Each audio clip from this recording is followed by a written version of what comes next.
할렐루야. 오늘도 하나님 은혜 가운데 또 믿음으로 주 앞에 나와서 예배하는 우리 사랑하는 성도들에게 오늘도 말씀을 통하여서 우리 주님께서 여러분의 가정과 삶의 지경과 또 심령 가운데 하늘의 평안을 내려주시고 또 하나님께서 주시는 새 힘을 얻는 복된 예배의 시간 되실 수 있기를 우리 주님의 이름으로 축복합니다. 요즘에 날씨가 추워서 그런지 우리 교인들이 아멘을 잘 안 하시더라고요. 이렇게 보니까 믿음이 좋은 분들하고 얼굴이 인물이 좋으신 분들은 아멘을 잘 하시는데요. 대체로 보니까 그렇습니다. 그러니까 여러분 아멘을 크게 하시면 여러분도 좋고 저도 좋고 또 듣는 사람도 듣는 자나 전하는 자나 함께 또 은혜가 되는 시간입니다. 아멘이 뭡니까? 예, 그렇습니다. 맞습니다. 라고 하는 말씀입니다. 그리고 성경에는 아멘 할지어다 했습니다. 큰 소리로 제가 할렐루야 하면 아멘하고 또 설교의 끝난 가운데 마침 가운데 여러분 마음 가운데 감동이 되시고 또 은혜가 되시고 동의가 되시면 아멘 속으로만 하지 마시고 겉으로도 아멘 하셨으면 좋겠습니다. 할렐루야. 아멘. 감사합니다. 2001년 9월 11일이었죠. 우리가 다 잘 알고 있는 세계 무역센터 뉴욕에 있는 세계 무역센터에서 비극적인 사건이 있었습니다. 우리가 다 알고 있는 소위 9.11 테러 사건입니다. 세계무역센터는 뉴욕의 금융의 중심가인 맨하튼 한복판에 1970년에 세워진 417m가 되는 두 개의 쌍둥이 빌딩입니다. 그런데 9.11 테러 당시 두 개의 타워 중 남쪽 타워 44층부터 74층까지 이 30층을 사용하고 있는 회사가 있었는데 그 회사가 그 유명한 투자회사인 모건스턴이라고 하는 투자회사의 30층을 이 남쪽 타워에서 사용을 하고 있었는데 그 모건스턴이라고 하는 그 투자회사에서 근무하고 있는 직원들이 몇 명이었냐면 2,700명이었습니다. 정확하게 2,700명.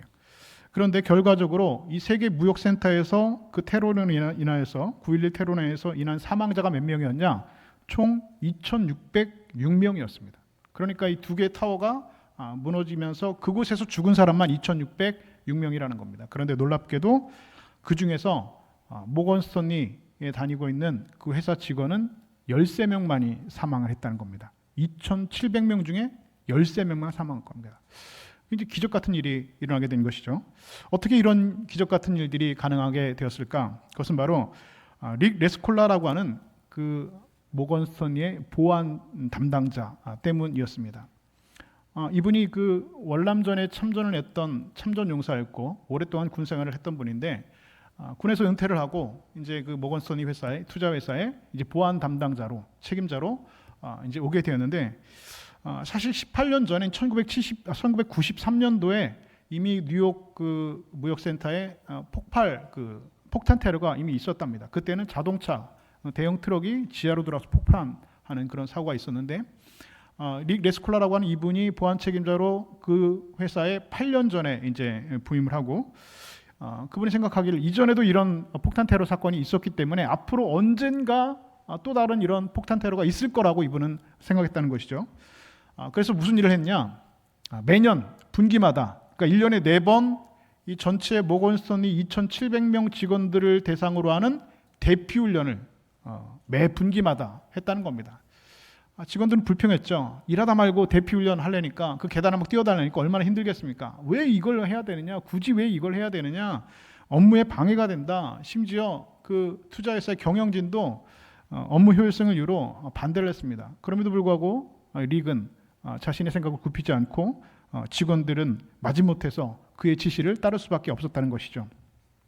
그리고 운명의 그날 9월 11일 첫 번째 비행기가 북쪽 타워를 들이받았을 때 건물의 방송은 이렇게 방송되었습니다. 안전하니까 모두 자리로 돌아가 주십시오. 상식적으로 여러분 생각해 보면 남쪽 타워에 있는 사람들, 다시 말해서 이 남쪽 타워에서 근무하고 있는 모건스턴이 직원들은 북쪽 타워에 이 폭탄 테러가 났으니까 사실 대피할 이유가 없는 것이죠. 그런데 릭은 즉시 직원들을 향한 대피 명령을 내렸습니다. 그때 놀라운 일이 났습니다. 이해되진 않았죠. 사람들이 왜 우리가 대피를 해야 되느냐라고 하는 것이 이해가 되지 않았지만 직원들은 평소 훈련받은 대로 질서정연하게 건물을 빠져나가기 시작했습니다. 왜 나가야 되지? 테러는 저쪽 옆에 있는 빌딩에서 생겨났는데 왜 우리가 피난을 해야 되지? 라는 의문을 품면서도 그들은 릭의 지시에 순종했습니다. 그리고 정확히 18분 후 두 번째 비행기가 그들이 일하고 있던 남쪽 타워를 들이받았습니다. 이게 마지막까지 층층을 뛰어다니면서 사람들을 대피시켰습니다. 그리고 남쪽 타워가 무너지기 직전까지 건물 안에 남아 있었습니다. 그리고 릭은 결국 그곳에서 목숨을 잃었습니다. 이해할 수 없는 명령에 순종했던 2687명의 생명을 그는 구해냈다고 하는 것입니다. 그러나 사람들의 생명을 살린 것은 그들의 순간적인 판단이 결코 아니었습니다. 오래전부터 보이지 않게 준비되어 온 순종이었습니다. 여러분, 하나님께서는 오늘도 이렇게 일하시는 분입니다. 우리에게 위기가 있기 훨씬 전부터 그 위기에 대한 해답을 예배해 두시는 분입니다. 하나님은 그 순간 이해하지 못할 때에도 하나님은 우리를 위한 탈출구를 이미 미리 예비해 두시는 분입니다. 그와 같이 하나님께서는 일하시는 분입니다. 오늘 우리가 읽은 본문 말씀에 보면 그렇게 하나님께서 문제에 대한 해답을 예비하신 내용들이, 그 이야기가 오늘 우리에게 시작되어지고 있죠. 아브라함이 100살이 되던 때에 아들을 낳았다고 합니다. 이 아들을 낳은 것은 이미 창세기 12장에서 아브라함이 75세 되던 때에 내가 너로 큰 민족을 이루게 하겠다라는 약속하시고 25년 만에 하나님의 그 약속이 이루어진 겁니다. 2년 반이 아니라 25년입니다. 하나님께서 너에게 아들을 주실 것이다, 너로 큰 민족을 이루게 하실 것이다, 창세기 12장에 분명히 말씀하시고 25년 동안 그 약속은 이루어지지 않았습니다. 그런데 아브라함은 그 하나님의 약속을 믿고 기다렸습니다. 그리고 25년 만에 아브라함 100살이 되던 때에 그 아들 이삭을 낳게 되었습니다. 그런데 창세기 18장을 보면 이런 말씀이 있습니다. 아브라함과 사라는 나이가 많아 늙었고 사라에게는 여성의 생리가 끊어졌는지라. 여러분, 이 말은 무슨 말입니까? 그 아내인, 그러니까 정작 이삭을 임신하고 낳았던 그 아내 사라가 생물학적으로는 임신을 할 수 없는 몸이었다는 것이죠. 예전 성경엔 경수가 끊어졌다. 그러니까 이제는 이 사라는 생물학적으로는 임신을 할 수 없는 몸이었습니다. 그런데 하나님이 약속하신 대로 25년 만에 하나님께서는 아들 이삭을 주셨습니다. 아브라함과 사라는 그 아들 이삭을 어떻게 키웠을까요? 상상을 한번 해보시죠. 아빠 나이가 100살, 엄마 나이가 90살입니다. 그리고 이 아빠와 엄마는 아들을 생산할 수, 자식을 낳을 수 있는 나이가 아닙니다. 아버지는 나이가 많아 늙었고 어머니는 경수가 끊어진 상태입니다. 그런데 하나님께서 그 약속을 이루시면서 100살에 그리고 90살에 아들을 주셨습니다. 그 아들 여러분 어떻게 키웠을까요? 우리가 충분히 상상해 볼 수 있지 않겠습니까? 정말로 불면 날아갈까, 쥐면 터질까, 금지옥엽같이 그 아들을 키웠을 것입니다. 얼마나 귀한 아들입니까? 몇 년 만에 얻은 아들입니까? 2년 반 기다려서 얻은 아들이 아니라 25년을 기다려서 얻은 금지옥엽 같은, 눈에 넣어도 안 아플 그런 아들입니다. 그런데 어느 날 하나님께서 아브라함에게 말씀하시죠. 오늘 본문 2절은 이렇게 기록합니다. 내 아들, 내 사랑하는 독자 이삭을 데리고 모리아 땅으로 가서 내가 내게 일러준 한 산, 거기서 그를 번제로 드리라. 저는 이 말씀을 들으면서 하나님께서 좀 잔인하시다라고 느껴졌습니다. 뭐라고 말씀하십니까? 내 아들, 내 사랑하는 독자 이삭을 데리고. 하나님께서 아브라함이 이삭을 얼마나 사랑하시는지 알고 계신다는 것이죠. 내 아들, 내 사랑하는 독자 이삭을 데리고 모리아산, 내가 지시하는 그 산을 가서 그 아들을 뭘로 드려라? 번제로 드리라는 겁니다. 여러분, 번제가 뭔지 아시죠? 구약의 제사에서 여러분, 번제는 제물을 그냥 태우는 게 아닙니다. 그 제물을 토막을 내서 각을 뜨고 그리고 그것을 나무를 벌려놓고 그 위에서 태워서 드리는 제사가 번제입니다. 이 하나님의 명령은 여러분 상식적으로 도무지 이해가 되지 않는 명령이죠. 하나님께서는 창세기 17장 9절에서 아브라함에게 분명히 약속하셨습니다. 내 아내 사라가 내게 아들을 낳으리니 너는 그 이름을 이삭이라 하라. 내가 그와 내 언약을 세우리니 그의 후손에게 영원한 언약이 되리라. 여러분, 하나님의 이 약속대로라면 아들 이삭은 죽으면 되는 겁니까? 안 되는 겁니까? 안 되는 거죠. 왜 그랬습니까? 그의 후손에게 영원한 언약이 되리라. 이삭을 줄 것이고 그의 후손에게 영원한 언약이 되리라. 하나님께서 분명히 이미 약속을 하셨습니다. 이 하나님의 약속대로라면 아들 이삭은 절대로 죽으면 안 되는 겁니다. 그런데 하나님께서는 그 아들, 내가 사랑하는 독자 이삭을 제물로, 아니 번제로 태워서 드리라 말씀하셨습니다. 여러분, 그렇다면 이렇게 하나님께서 명령하신 것이라면 하나님께서는 아브라함과 하신 그 언약, 그 약속을 스스로 깨어버리시는 것이 됩니다. 이것은 논리적으로도 맞지 않는 명령입니다. 또 하나 이 하나님의 명령은 논리적뿐만 아니라 감정적으로도 받아들일 수가 없는 명령이죠. 이삭이 태어났을 때 어머니 사라가 이렇게 말했다고 합니다. 하나님이 나를 웃게 하시니 듣는 자가 다 나와 함께 웃으리로다. 90에 내가 이제 아이를 낳을 수 없는 생물학적인 그런 늙은 나이가 되었는데 너가 아들을 낳을 것이다 하니까 사라가 어땠다고요? 웃었다는 겁니다. 그런데 하나님께서 아들을 주셨죠? 그 아들 이름이 이삭입니다. 그래서 여러분 이삭이라는 이름의 뜻이 무엇입니까? 웃음이라는 뜻입니다. 하나님께서 그 사라를 그 아들 이삭으로 하여금 웃게 하셨습니다. 여러분 당시 히브리인들은 아들에 대한 집착이 여러분 상상을 초월합니다. 뭐 예전에 우리나라도 유교 문화권 가운데서 아들을 여러분 낳아야 되지, 대를 이어야 되지 않습니까? 제사밥을 얻어먹으려면 아들을 꼭 낳아야 됐습니다. 그래서 예전에 보면 그런 분들이 계시죠. 아들을 낳을 때까지 아들을 낳을 때까지 자녀를 계속 낳는 겁니다. 딸, 아들. 이런 경우가 괜히 많이 있죠. 이유가 뭡니까? 아들 낳으려고. 히브리인들도 여러분 마찬가지입니다. 족보의 그 장자의 그 축복을 받기 위해서는 반드시 아들을 낳아야 됐습니다. 그런데 사라는 아들이 없습니다. 아니, 자녀가 없었습니다. 아들 없이 살아온 90평생 사라의 마음을 여러분 상상해 보실까요? 평생 동안 사라는 별로 웃을 일이 별로 없었을 겁니다. 매일매일 한숨과 눈물로 살았을 것입니다. 하나님 앞에 기도하지 않았겠습니까? 하나님, 저에게 아들을 주십시오. 저에게 하나님 자녀를 생산하게 해주십시오. 여러분 한 번 기도했겠습니까? 두 번 기도했겠습니까? 하나님 앞에 평생을 기도했겠죠. 그리고 하나님께서는 분명히 아들을 주실 것이다. 너를 통하여서 후손을 하늘의 별과 같이 땅의 모래와 같이 많게 할 것이다. 그 언약을 이룰 것이다 라고 하나님 약속해 주셨는데 25년 동안 하나님께서는 침묵하셨습니다. 자녀를 주시지 않으셨습니다. 이삭이 태어나지 않았습니다. 눈물과 한숨의 세월을 사라는 보냈을 것입니다. 그런데 90세에 하나님께서 드디어 아들을 주셨습니다. 그래서 사라는 하나님께서 나를 웃게 하셨다라고 고백하였습니다. 그런데 이제 와서 아브라함에게 하나님께서는 그 아들, 내가 사랑하는 독자 이삭을 나에게 번제로 바치라 말씀하시고 있는 겁니다.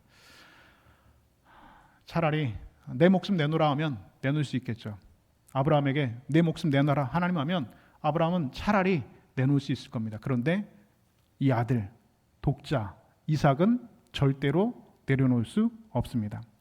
차라리 내 목숨을 내놓으라 할 것이지 그것도 아니고 내 손으로 내 아들 그 독자 이삭을 죽여서 각을 떠서 번제로 드려라. 이것은 정말로 해도 너무한 하나님의 명령이지요.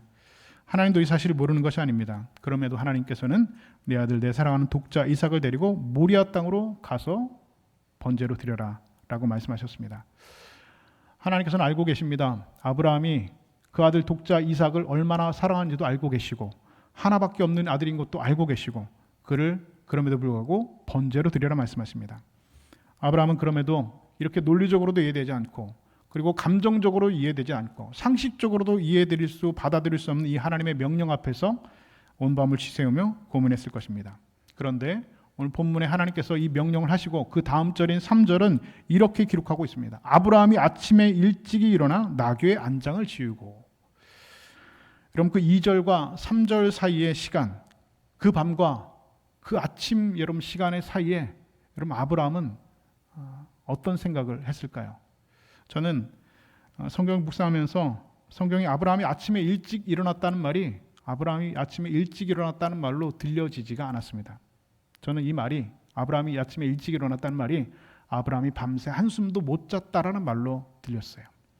여러분 어떨까요? 여러분이라면 어떻겠습니까? 여러분 세상에 어떤 아버지가 내일 그 아들을 그 사랑하는 독자 내 아들을 토막을 내서 각을 떠서 불에 태워서 드려야 되는 그런 상황인데 그 밤에 잠을 잘 수 있는 아버지가 여러분 세상에 몇 명이나 되겠습니까? 그런데 아브라함은 그 하나님의 명령 앞에서 그 다음 절인 3절에서 아침에 일찍 일어나 나귀의 안장을 지우고 하나님께서 말씀하신 그 곳, 알지도 못하는 그곳을 향해서 길을 떠났다라고 기록을 하고 있습니다. 서둘러서 길을 떠나는 아브라함에게 아내 사라가 뭐라고 했을까요? 여보, 도대체 이삭 데리고 어디로 가는 거예요? 물어봤겠죠. 그 아침에 나무를 패고 종들을 깨우고 하는데 여러분 그 사라가 왜 모르겠습니까? 물어봤겠죠. 성경에 기록되지 않았지만 여보 어디 가는 거예요? 무슨 일이 있어요?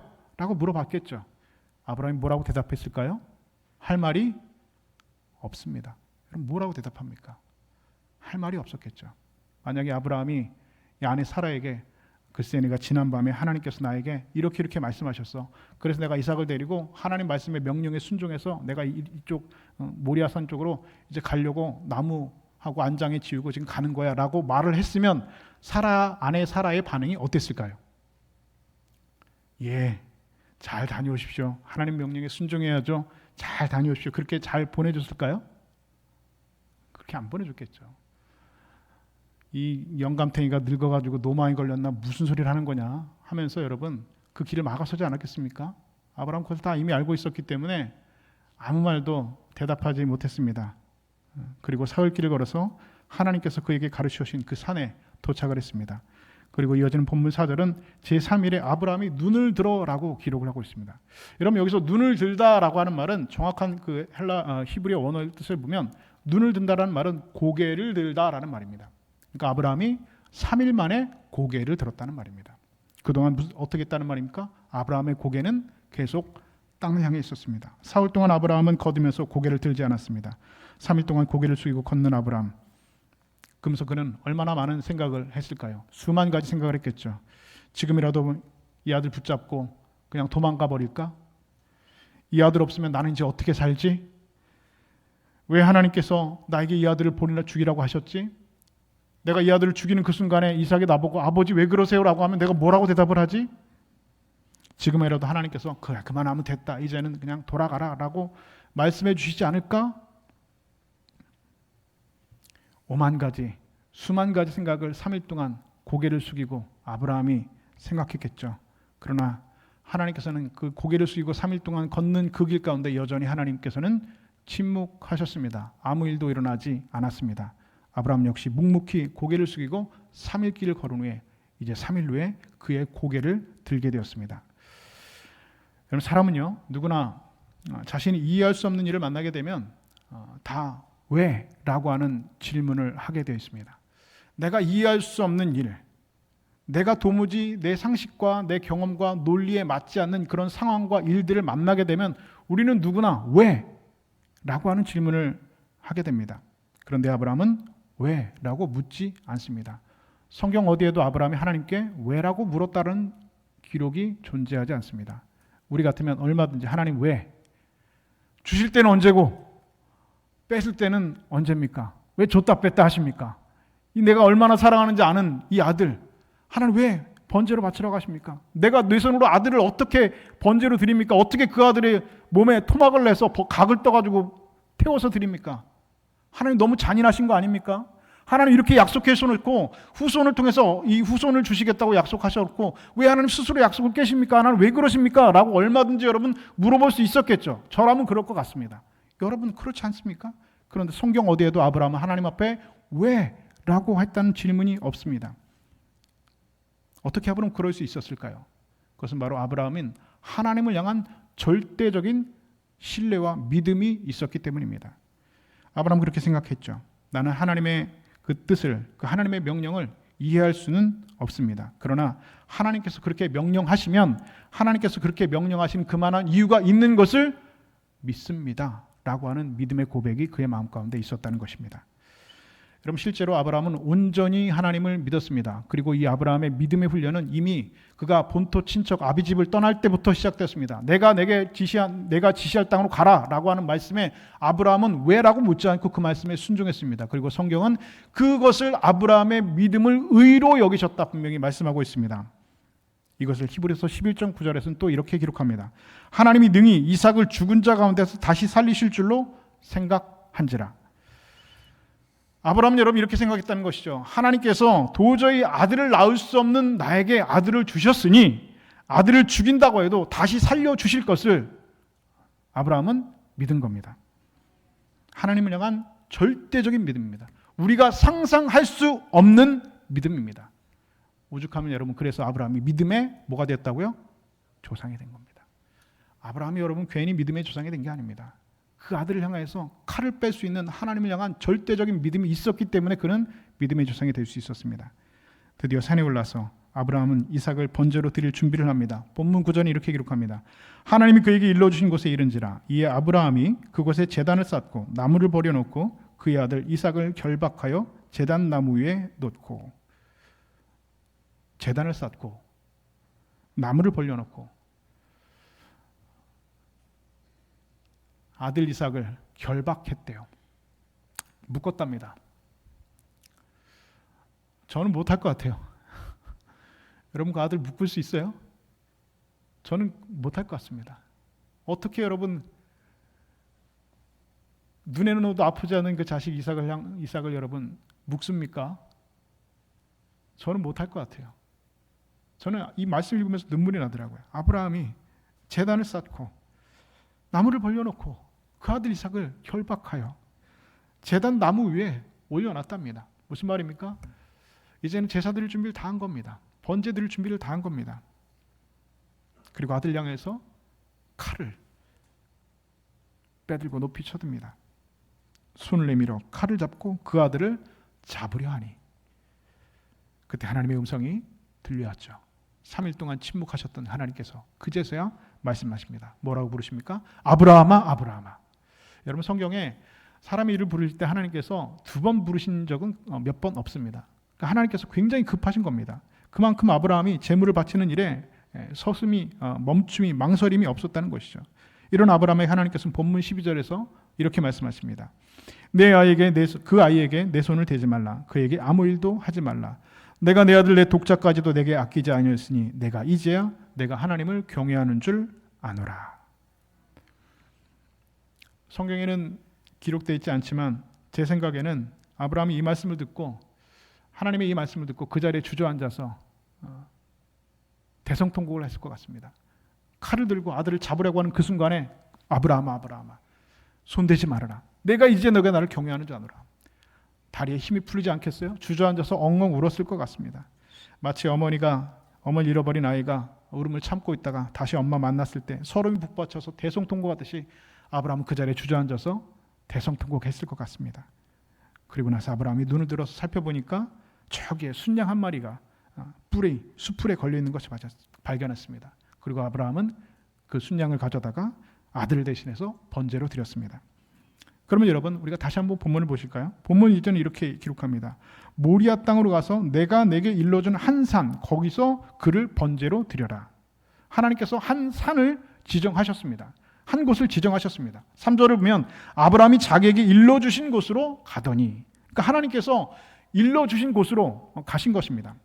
아브라함이 그래서 그 장소로 간 겁니다. 모리아산으로 올라간 겁니다. 그런데 거기에 양 한 마리가 뿔이 수풀에 걸려 있었다는 겁니다. 그렇다면 여러분 그 양은 어디서 온 겁니까? 그 양은 여러분 어디서 나타난 겁니까?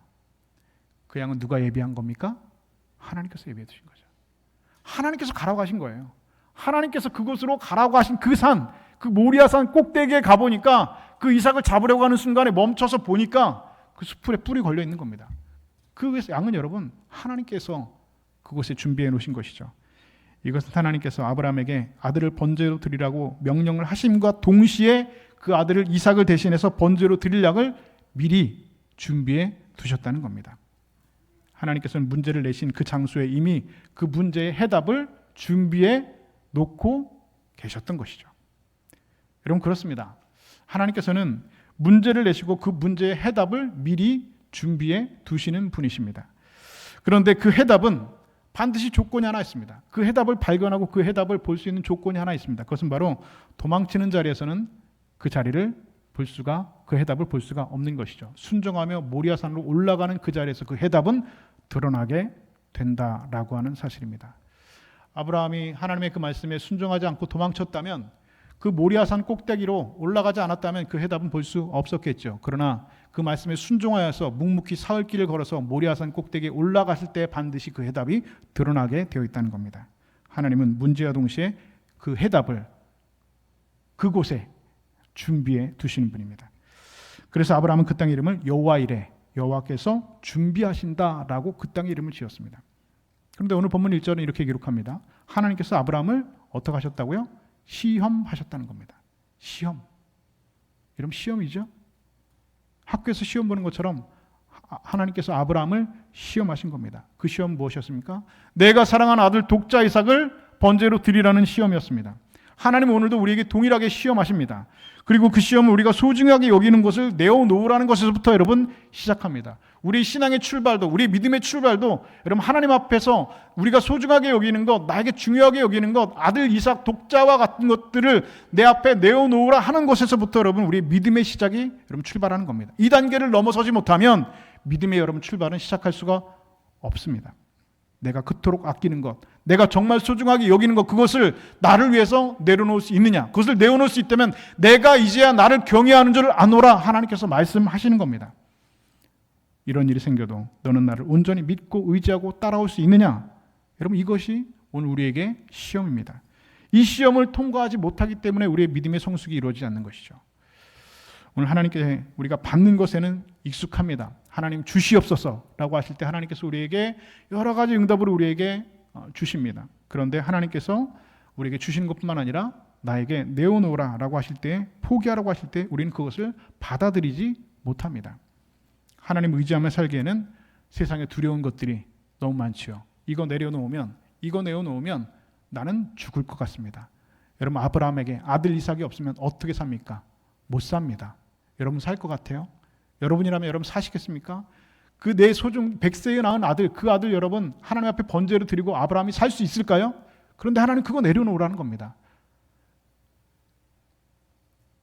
그래서 우리들도 그것이 두려워서, 그 아들 없으면 죽을 것 같아서, 그 소중한 거 내려놓으면 끝날 것 같아서, 망할 것 같아서, 내 인생 끝날 것 같아서 그거 내려놓지 못하고 있죠. 두려운 겁니다.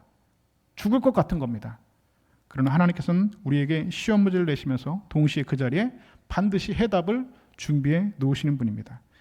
그래서 여러분이 시험을 만났을 때 하나님을 향해서 먼저는 왜? 라고 여러분 묻지 마십시오. 묵묵히 그 시험을 걸어가십시오.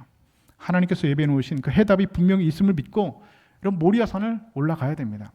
그러면 그 산꼭대기에 여러분은 하나님이 예배해 놓으신 것이 무엇인가를 보게 될 줄로 믿습니다. 이 이야기는 여러분 여기서 단순히 끝나지 않습니다. 이 이야기는 단순히 아브라함 개인의 이야기가 결코 아니라는 것이죠. 아브라함이 얼마나 순종하는 걸 보고 하나님께서 그 대가로 아브라함에 큰 복을 주셨다, 믿음의 조상이 되게 하셨다라는 여러분 단순한 이야기로 끝나는 것이 아닙니다. 그것은 아브라함의 개인의 이야기로 끝나는 것이 아니라 온 인류의 역사를 관통하는 구속사적인 의미가 이 이야기 안에 내포되어 있다는 겁니다. 하나님께서는 앞으로 인류 역사 가운데 어떠한 일이 일어날 것인가를 미리 보여주시기 위해서 아브라함을 모리아산으로 부르신 것입니다. 그러면 하나님께서 모리아산 사건을 통해서 아브라함에게 보여주시고 하신 것은 무엇일까? 오늘 본문 14절은 이렇게 기록합니다. 아브라함이 그 땅 이름을 여호와 이레라 하였으므로 오늘날까지 사람들이 이르기를 여호와의 산에서 준비되리라 하리라. 여호와의 산. 여러분 여호와의 산이라고 하는 말이 나오는데요. 성경에 여호와의 산이라고 부르는 것이 몇 군데 있는데요. 민수기에서는 신의 산을 여호와 산이라 부르고, 그리고 시편에서는 시온산을 여호와의 산이라고 합니다. 그런데 본문에서 모리아산을 여호와의 산이라고 부르는 데는 특별한 이유가 있습니다. 구약시대 모리아산으로 불렸던 그곳은 여러분 신약시대 때 여러분 무슨 산입니까? 그 산은 여러분 갈보리, 바로 골고다 언덕이 바로 모리아산이라는 겁니다. 그리고 그 모리아산에서 죽어야 했던 이삭 대신에 양 한 마리로 제물로 준비되었던 것처럼 바로 그 자리, 그 골고다 언덕에서 온 인류의 죄를 대신하기 위해서 어린 양 예수 그리스도께서 제물로 준비되신 겁니다. 이것이 여러분 여호와의 산에서 준비되리라 라고 하는 말씀의 의미가 되어지는 것이죠.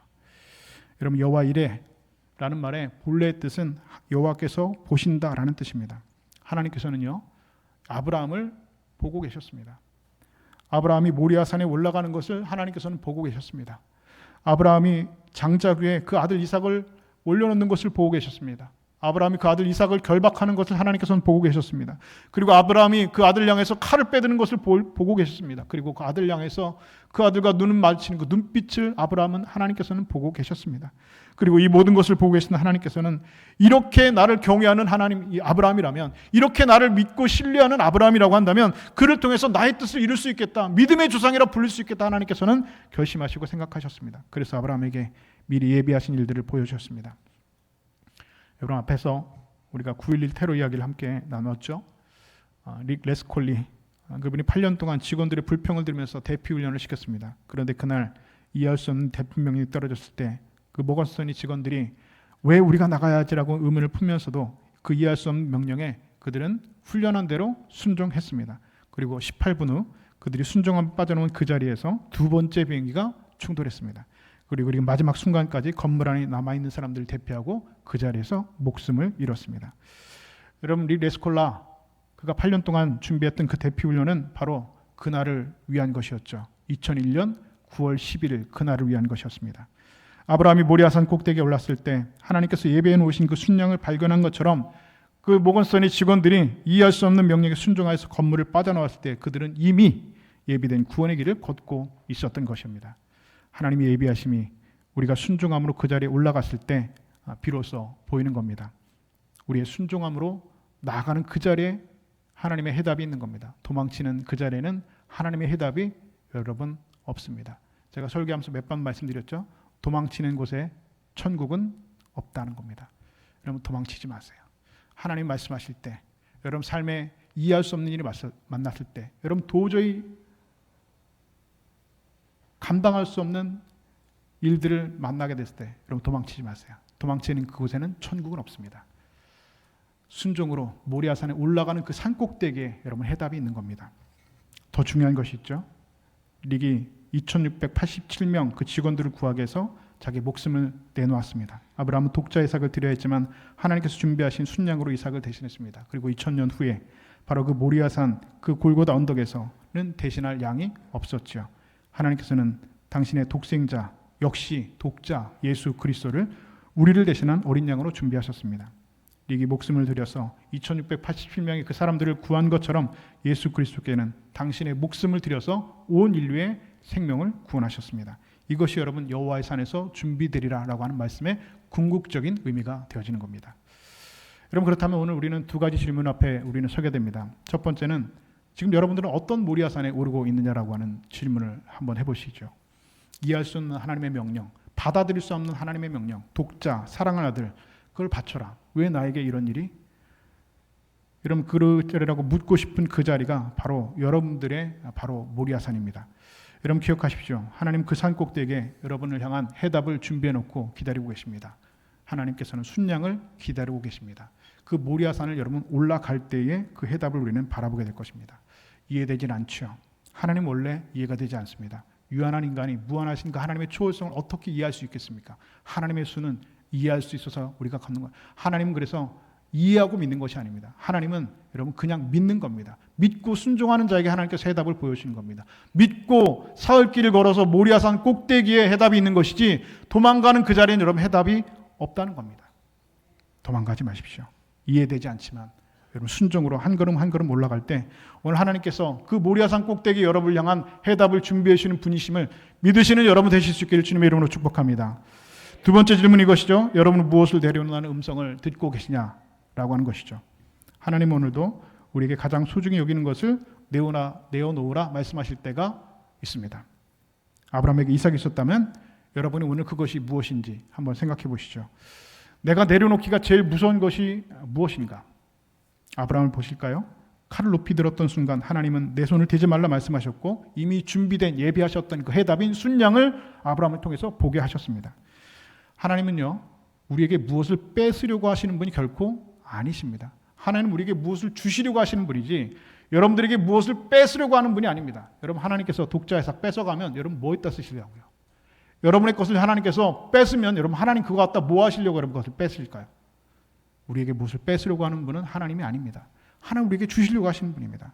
다만 우리가 더 하나님을 신뢰할 수 있도록 우리가 하나님을 더욱더 믿을 수 있도록 그래서 더 큰 은혜와 더 큰 복을 내려주시기 위해서 잠시 내려놓으라는 겁니다.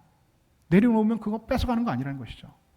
아이가 사탕을 손에 쥐고 마트에서 계산대 위에서 그 마트 위에 바코드를 찍어야지 그거 계산이 되는데 그거 못 놓고 손에 붙들고 있다는 것이죠. 그 사탕 왜 못 내려놓을까요? 이거 너무 죽을 것 같거든요. 이거 너무 큰일 날 것 같거든요. 그러니까 그 자리에 주저앉아 우는 겁니다. 엄마가 말하죠. 이거 내려놔야지. 여기다 간장 바코드 찍고 계산한 다음에 먹으면 돼. 아무리 설명해도 아이는 그 자리에 주저앉고 그거 못 내려놓고 주먹 쥐고서 사탕 움켜쥐고 있습니다. 그게 오늘 우리들의 모습은 아닌가. 내려놓지 못하고 이 사탕 없으면 죽을 것 같아서.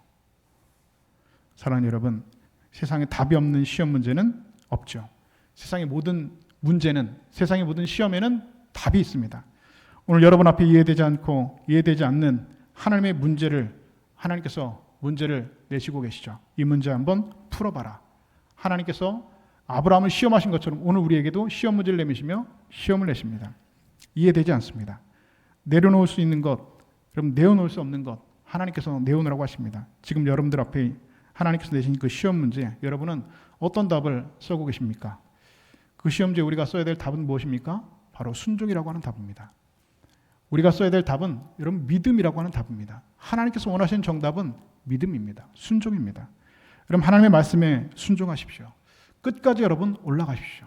도망가지 마세요. 도망가는 곳에는 답이 있다고요? 없다고요? 없다는 겁니다. 모리아산 꼭대기에 답이 있다는 겁니다. 하나님이 이미 그 산 꼭대기에 여러분을 위한 해답을 준비해 놓고 계심을 믿으실 수 있기를 주님의 이름으로 축복합니다. 릭이 그 목숨 바쳐서 2687명을 구했던 것처럼 예수님은 당신의 목숨을 바쳐서 우리 모두를 구원해 내셨습니다. 그 예수님께서 오늘도 여러분의 모리아산 꼭대기에서 오늘 여러분을 기다리고 계십니다. 오늘 여호와의 산에서 준비되리라. 이 하나님의 약속, 이해되지 않는 하나님의 명령, 오늘 우리에게 하나님께서는 똑같이 시험 문제를 내시고 우리에게 답을 요구하십니다. 어떻게 답을 써볼래? 그거 내어놓을 수 있니? 네가 손에 쥔 사탕 잠깐 내려놓을 수 있겠니? 뺏는 거 아니라는 겁니다. 잠깐 내려놓으면 하나님께서 그 모리아산 꼭대기에 순종으로 올라가면 하나님께서 그곳에 해답을 우리에게 주실 줄로 믿습니다. 여호와의 산에서 준비되리라. 그 여호와의 모리아산으로 순종으로 여러분 힘있게 올라가셔서 그 해답을 발견하시고 하나님 앞에 큰 은혜와 또 복을 누리는 하늘의 백성들, 믿음의 사람들 다 되실 수 있기를 우리 주님의 이름으로 간절히 축원드립니다.